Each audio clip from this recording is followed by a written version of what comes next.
আসসালামু আলাইকুম, আমি এস এ ফারুক আপনাকে স্বাগত জানাচ্ছি। কি করে একটি ওয়েবসাইটের কালার চেঞ্জ করা যায়। আপনি ইউজার আইডি এবং পাসওয়ার্ড দিয়ে ঢোকার পর এরকম একটা ইন্টারফেস দেখতে পাবেন। সেখান থেকে অ্যাপিয়ারেন্স থিম অপশনস এর অপশনে ক্লিক করবেন। করার পর এরকম একটি ইন্টারফেস দেখতে পাবেন। সেখানে লেখা আছে থিমের কালার। ক্লিক করবেন। যে কোনো ধরনের কালার আপনি যা পছন্দ করেন দিতে পারেন। সাপোজ আমি এই কালারটা পছন্দ করলাম, দিলাম। এবং এই যে কালারটা কন্ট্রোল সি দিয়ে কপি করলাম। কেন কপি করলাম সেটা পরবর্তী স্টেপে আমি আপনাকে জানাচ্ছি। দেওয়ার পর আপনি আমাদের ওয়েবসাইটটাকে আমরা রিফ্রেশ করি, তাহলে দেখব যে আমাদের ওয়েবসাইটের কালারটা অলরেডি চেঞ্জ হয়ে গেছে। আচ্ছা, এখন এই যে কালারটা অ্যাক্টিভ কালারটা, সেই কালারটাও আমরা চেঞ্জ করব। যেমন থিম অপশনে গিয়ে এর নিচে লেখা আছে মেনুর অ্যাক্টিভ কালার। তো অ্যাক্টিভ কালারটা এখন যে কালার আছে এর চেয়ে একটু গাঢ় হবে।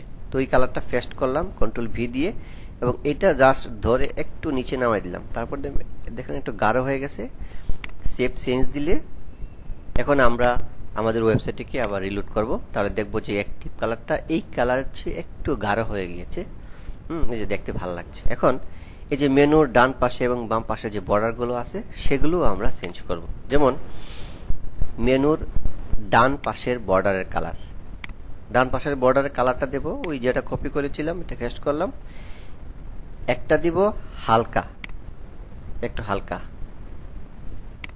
সেভ চেঞ্জ দিলাম। তারপর আমরা আমাদের ওয়েবসাইটে আবার রিফ্রেশ দিলে দেখা যাবে কি একটা বর্ডারের মেনুর বর্ডারের ডান পাশের বর্ডারটা চেঞ্জ হয়ে গেছে।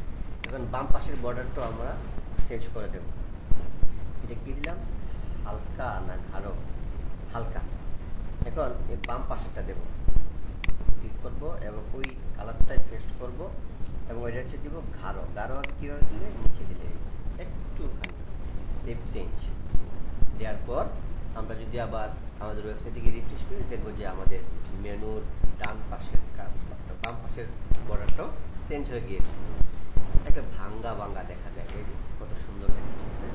এইভাবেই ওয়েবসাইটের কালারগুলো চেঞ্জ করতে হয়। তো ধন্যবাদ টিউটোরিয়ালটি দেখার জন্য। আল্লাহ হাফেজ।